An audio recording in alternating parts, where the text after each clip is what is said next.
Il video di oggi sarà dedicato a un sovrano molto potente che tutti conoscono.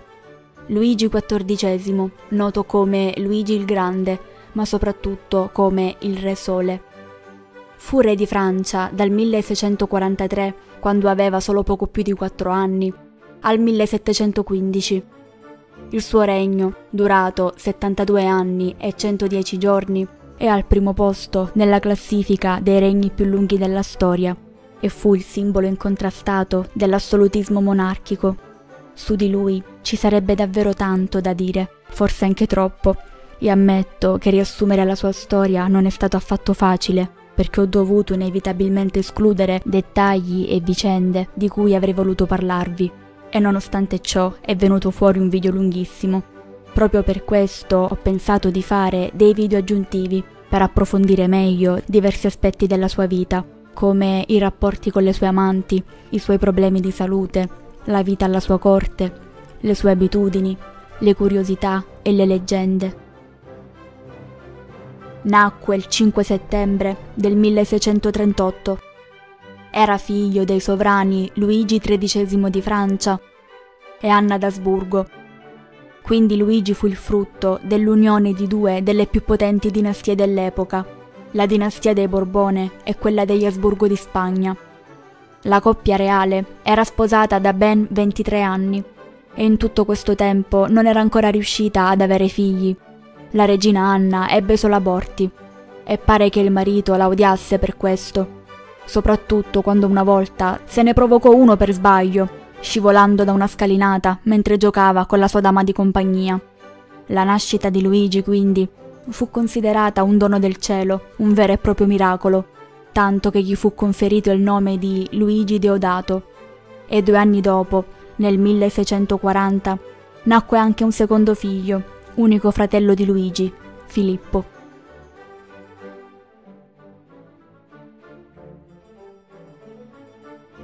Il 14 maggio del 1643 Luigi XIII morì, lo stesso giorno di suo padre, re Enrico IV. E Luigi, all'età di quasi 5 anni, fu dichiarato re col nome di Luigi XIV, ma essendo ancora un bambino, venne affiancato dalla madre che divenne reggente. Luigi XIII però, che era diffidente nei confronti della moglie, soprattutto per aver partecipato a dei complotti contro Richelieu, suo consigliere di fiducia, prima di morire istituì un consiglio di reggenza in modo che non fosse la sola a governare, anche se ne fu comunque messa a capo fino alla maggiore età del figlio. Ma Anna riuscì a fare in modo che il Parlamento annullasse il testamento del marito, in modo che la reggenza fosse interamente affidata a lei, sempre nell'attesa che il figlio raggiungesse la maggiore età. E con grande stupore di tutti, la regina mantenne in carica come primo ministro il cardinale Giulio Mazzarino, che era stato fedele a Richelieu e alla sua morte lo aveva sostituito, insieme al quale gestì il potere.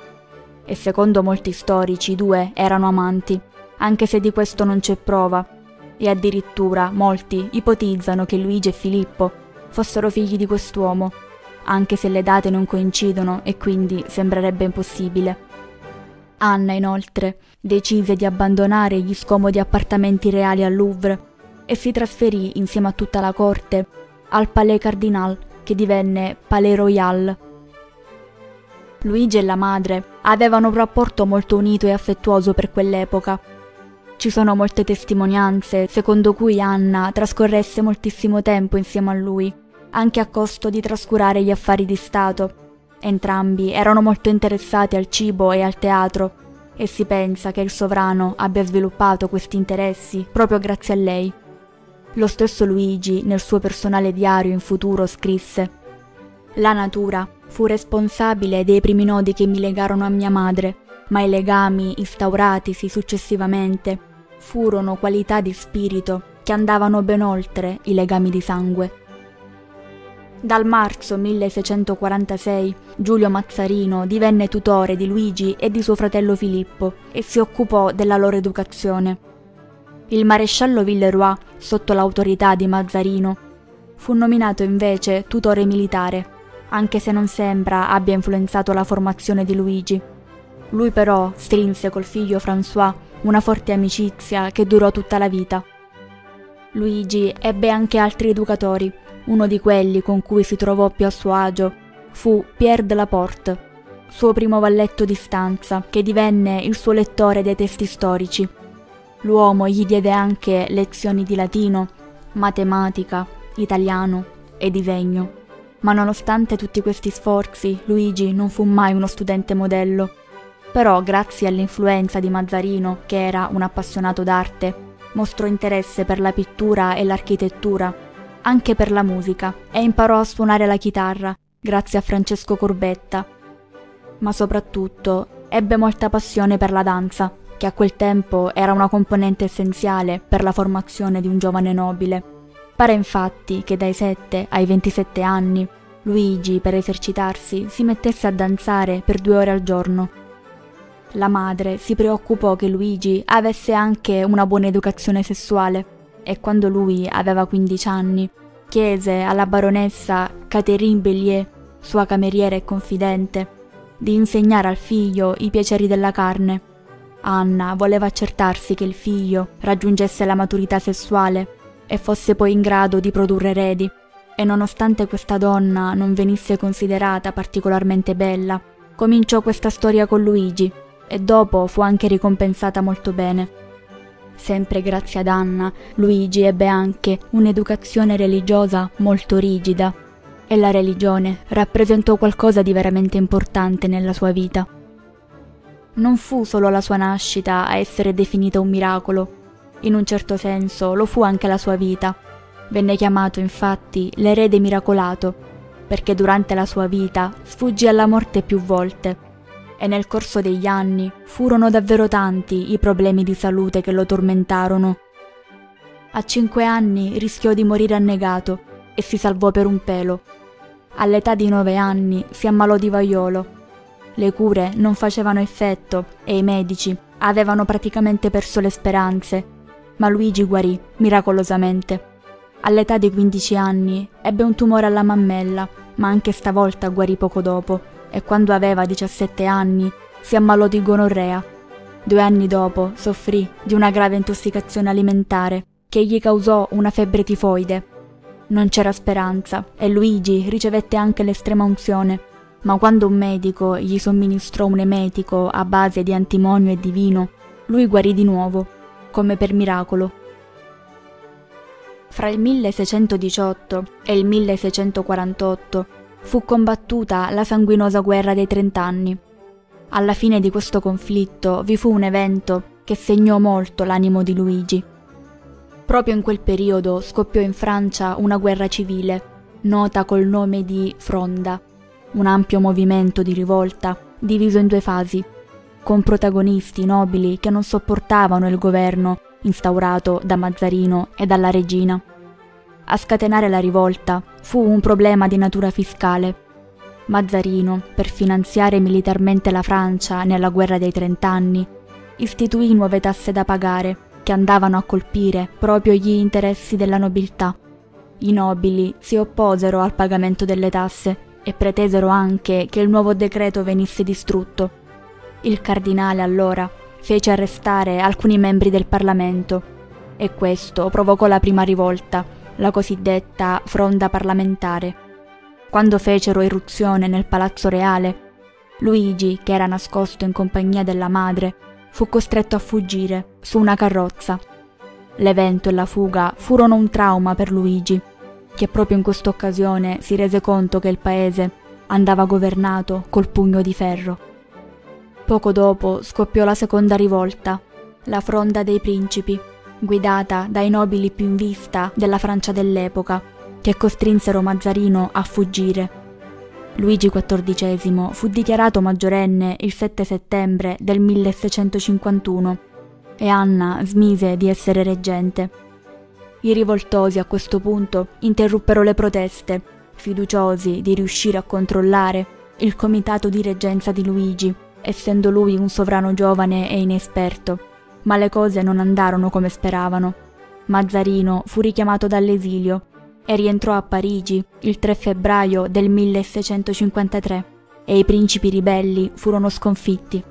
e il 7 giugno del 1654 Luigi XIV venne ufficialmente incoronato.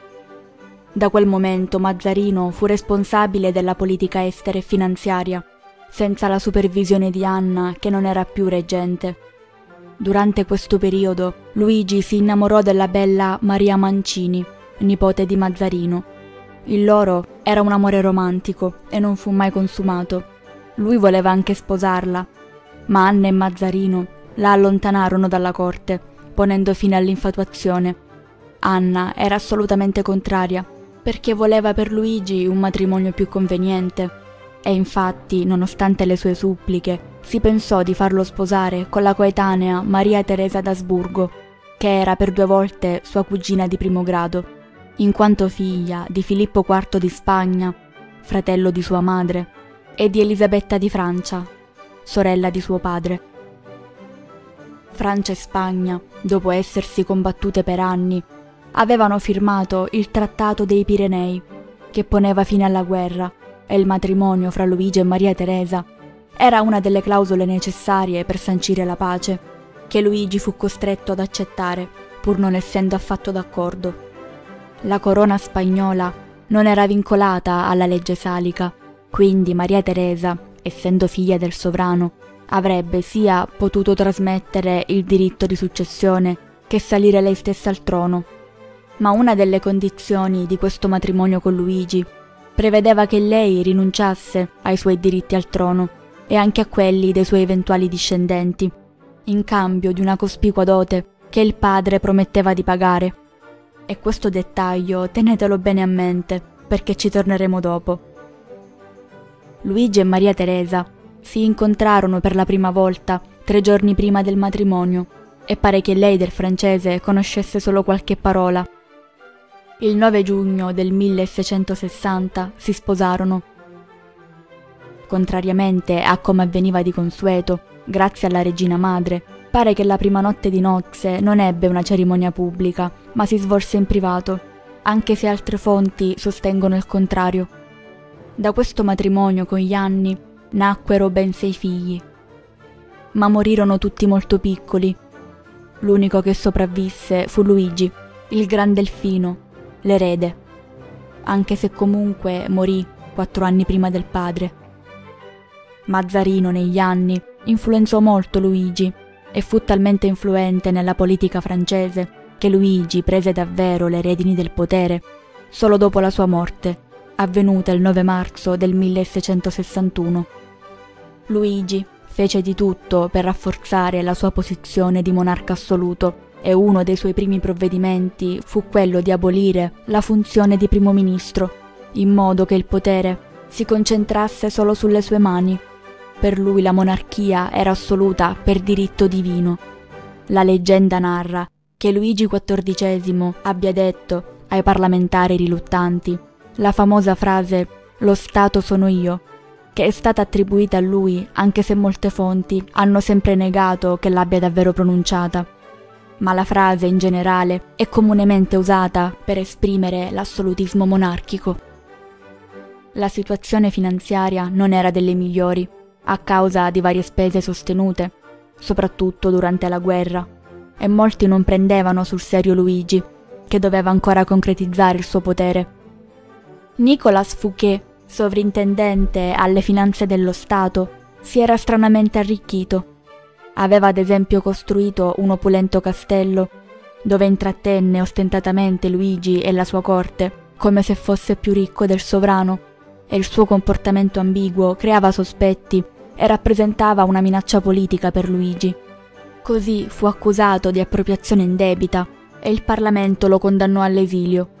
Luigi cambiò questa sentenza e preferì farlo imprigionare, dopo averlo fatto arrestare da un gruppo di moschettieri guidati da D'Artagnan, un personaggio divenuto famoso grazie ai romanzi di Alexandre Dumas come i 3 moschettieri. Luigi XIV aveva diversi collaboratori di fiducia che negli anni lo influenzarono, come Michel Letellier e il figlio, il marchese di Louvois, che si occuparono degli affari militari e organizzarono l'esercito, e come Jean-Baptiste Colbert, che venne nominato controllore generale delle finanze e fu una figura molto importante per il periodo di rinnovamento e prosperità che sarebbe seguito, periodo segnato da grandi riforme amministrative e fiscali, grazie alle quali fu promosso il commercio e l'industria. Grazie a Colbert fu adottato un sistema che prese il nome di colbertismo, che in qualche modo riprendeva, anche se in maniera diversa, i principi del mercantilismo. Ma da dove nasce il nome Re Sole? Ci sono tante ipotesi, come per esempio il fatto che nel suo stemma fosse raffigurato proprio un sole, o il fatto che lui, col suo assolutismo, rappresentasse il centro di ogni cosa, proprio come il Sole nel sistema solare. Ma l'ipotesi che si pensa più corretta deriva da un ballo a cui partecipò nel 1653, Le Ballet de la Nuit, durato circa 13 ore nell'arco di una notte, in cui Luigi ballò a poco più di 14 anni, apparendo nel buio, con uno sfolgorante abito che scacciava la notte. Lui rappresentava il giorno nascente, come il dio del sole Apollo, sottolineando il potere della monarchia assoluta e quanto si sentisse vicino al divino. Quando cominciò a regnare, a Parigi non c'era alcuna residenza reale che lo soddisfacesse appieno, nella quale risiedere stabilmente. Fu così che per eliminare il legame fra il popolo e l'aristocrazia e allontanarsi dalla capitale, scelse un luogo più isolato. Lui aveva ereditato un piccolo castello, non molto lontano da Parigi, e proprio lì per anni furono effettuati molti lavori di ristrutturazione. Fece costruire nuove pertinenze e lo ingrandì il più possibile, con lo scopo di creare la reggia più lussuosa mai esistita.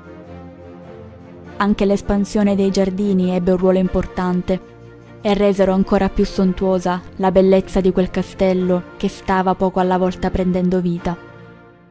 Fu così che nacque la reggia di Versailles, dove Luigi XIV si trasferì nel 1682, invitando tutti i nobili ad abbandonare le residenze sparse per tutta la Francia e a unirsi a lui. Qui Luigi li poteva controllare e lui si sentiva al centro di tutto, come il sole, il Re Sole appunto.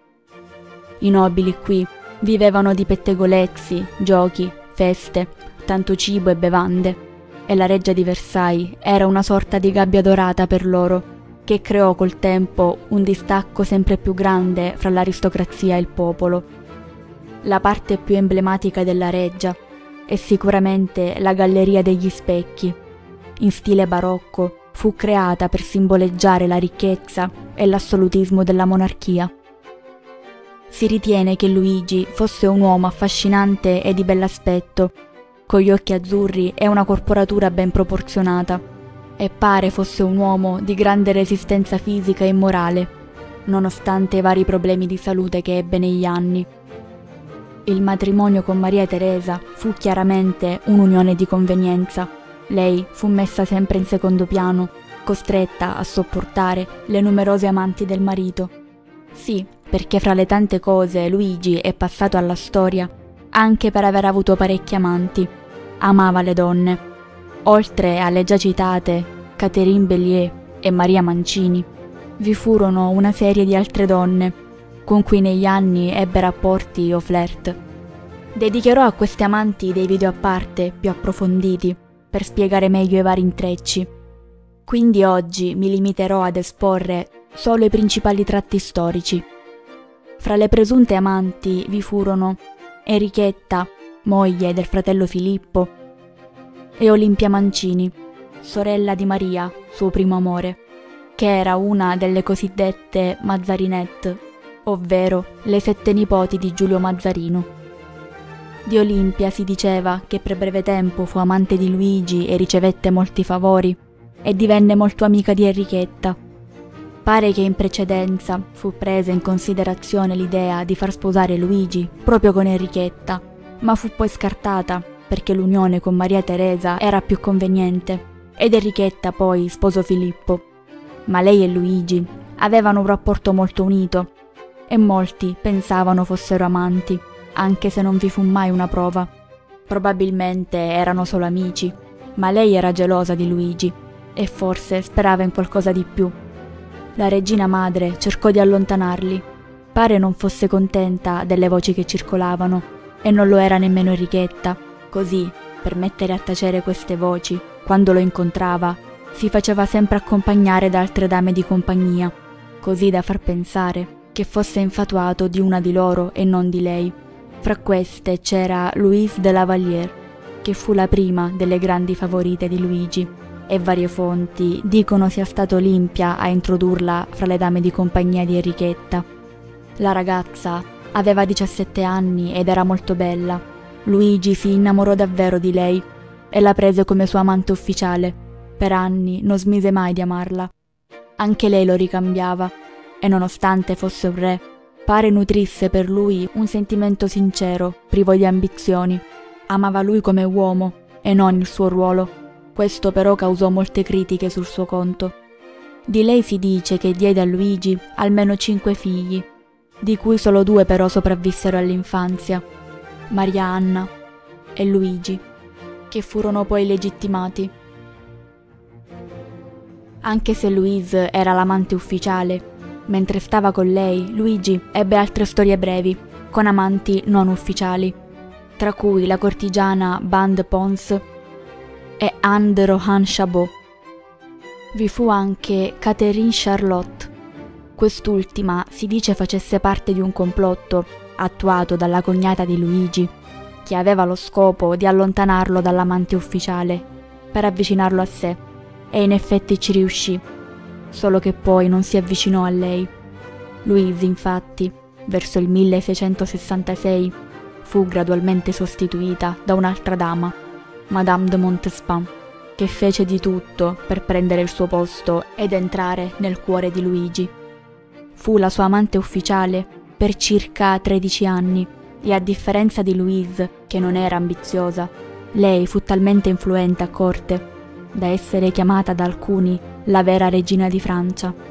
Era anche sposata, ma ne parleremo nel video dedicato a lei, e diede a Luigi ben 7 figli, che più avanti vennero legittimati, di cui solo 4 arrivarono all'età adulta: Luigi Augusto, Luisa Francesca, Francesca Maria, Luigi Alessandro.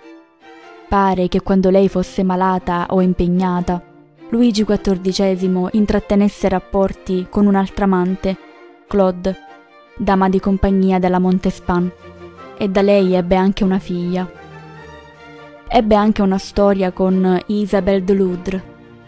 Più avanti, Madame de Montespan fu accusata di aver partecipato al famoso Affare dei Veleni, che causò la morte di molti aristocratici, condannati per stregoneria. Le accuse sul suo conto non furono mai confermate e Luigi la risparmiò. Dopotutto, era la madre dei suoi figli, ma perse presto la sua fiducia e fu esiliata. Prima di questo, il sovrano cominciò a mostrare attenzione per Françoise d'Aubigné, marchesa di Maintenon, che era la governante dei figli avuti con Madame de Montespan, alla quale cominciò a concedere favori e ricompense. La Montespan era gelosissima, ma Luigi poi conobbe la 17enne Angélique de Fontanges, accanto alla quale si sentì di nuovo giovane.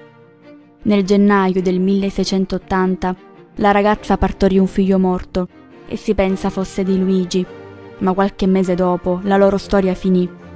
Dopo che la Montespan fu allontanata, Madame de Maintenon continuò a seguire i figli e a frequentare la corte. Luigi si affezionò a lei sempre di più e ben presto divenne la nuova amante ufficiale. Il loro era un rapporto di stima e affetto reciproco. Nel 1683 morì Maria Teresa e Luigi chiese a Françoise di sposarlo. Il matrimonio fu celebrato in segreto fra l'ottobre del 1683 e il gennaio del 1684, e lei così divenne la sua sposa morganatica a causa del diverso rango sociale, vale a dire che non diventò regina e non le furono attribuiti i titoli e i privilegi del consorte. Il matrimonio rimase segreto per un po', ma poi a corte se ne cominciò a parlare. Pare che Luigi a lei fu davvero fedele e si dice che da quel momento smise di condividere il letto con altre donne, e su Luigi XIV lei ebbe molta influenza anche nelle questioni politiche. Nel suo lungo regno le questioni legali non sfuggirono alla sua attenzione e infatti furono promulgate numerose ordinanze legislative, come il Code Louis del 1667, che tentava una regolamentazione uniforme della procedura civile ed ebbe un ruolo importante nella storia legale della Francia, perché a quanto pare gettò le basi per il codice napoleonico di Napoleone Bonaparte. Un altro decreto molto importante fu il Code Noir, una raccolta di articoli sulla vita degli schiavi. Luigi XIV dedicò gran parte del suo regno alla guerra. Dal 1667 in poi, con qualche breve pausa, l'Europa dovette continuamente combattere sanguinosi conflitti, tanto che sul letto di morte si dice che Luigi abbia pronunciato la frase «Ho amato troppo la guerra». Cercherò di spiegarvi in breve i punti principali dei conflitti più noti di cui fu protagonista. Il 17 settembre del 1664 morì Filippo IV di Spagna, suocero e zio di Luigi. Il suo successore era Carlo, un figlio avuto dal suo secondo matrimonio con Maria Anna d'Asburgo. Ma vi ricordate la dote che doveva essere pagata dal sovrano quando Maria Teresa rinunciò ai suoi diritti al trono spagnolo per sposare Luigi? Beh, non era ancora stata mantenuta la promessa e il mancato pagamento fornì al Re Sole il pretesto per la cosiddetta guerra di devoluzione. Luigi XIV ne approfittò per chiedere che gli fossero devolute tutte le città al confine fra la Francia e i Paesi Bassi spagnoli, perché, mentre per la legge di successione spagnola il trono doveva passare al figlio Carlo, un particolare emendamento delle antiche leggi del Brabante diceva invece che i Paesi Bassi spagnoli dovevano essere devoluti solo ai figli di primo letto del sovrano, quindi a quelli avuti dal primo matrimonio, e l'unica in questo caso era Maria Teresa. Ovviamente gli spagnoli si opposero e l'esercito francese attaccò i Paesi Bassi spagnoli, invase le Fiandre e la Franca Contea. I Paesi Bassi allora stipularono un'alleanza antifrancese e grazie all'aiuto dell'Inghilterra, della Svezia e delle 7 province unite olandesi, la cosiddetta Triplice Alleanza, si arrivò presto alla pace di Aquisgrana, un trattato che lasciava alla Francia 12 piazzeforti, ma a patto che abbandonasse la Franca Contea.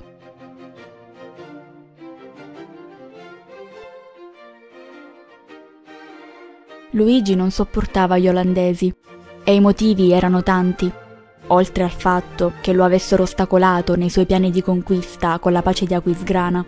L'influenza della flotta mercantile olandese limitava l'espansione del commercio francese e oltretutto, essendo protestante, l'Olanda era nemica del cattolicesimo che lui tanto difendeva. Così, nel 1670, strinse un'alleanza con Carlo II di Inghilterra e col Trattato di Dover fu possibile dichiarare guerra alle Province Unite olandesi. Ma questa guerra mise in difficoltà le finanze inglesi e il Parlamento non era contento. Il caos nei Paesi Bassi olandesi fece sì che il principe Guglielmo d'Orange, capitano generale delle armate olandesi, si facesse strada verso il potere politico in Olanda, ottenendo la carica di Stadtholder, e con la morte di Johan de Witt, che era il governatore civile, divenne l'unico capo. Guglielmo per moltissimi anni fu un grande nemico del Re Sole. Carlo II di Inghilterra firmò il Trattato di Westminster e grazie a questo trattato l'Olanda fece pace con l'Inghilterra e poco dopo Guglielmo sposò la nipote di Carlo II, Maria Stuart, una mossa politica volta a frenare le strategie di Luigi. Dopo diversi anni la guerra d'Olanda si concluse col Trattato di Nimega del 1678, col quale la Francia restituì i territori conquistati con la forza, ma ottenne la Franca Contea e diverse piazzaforti. Luigi XIV, essendo cresciuto con sani principi cattolici, attuò una politica religiosa estremamente intollerante ed emise l'Editto di Fontainebleau, attraverso il quale fu revocato l'Editto di Nantes, che era stato voluto da suo nonno Enrico IV nel 1598 e garantiva ai protestanti la libertà religiosa. Col nuovo editto, tutti i protestanti che non si convertirono al cattolicesimo furono banditi dalla Francia e molte chiese protestanti vennero distrutte. Questo provocò alla Francia molti conflitti interni e anche danni economici, perché molti commercianti erano proprio protestanti. La revoca dell'editto di Nantes provocò un sentimento antifrancese fra le nazioni protestanti che si sentirono offese.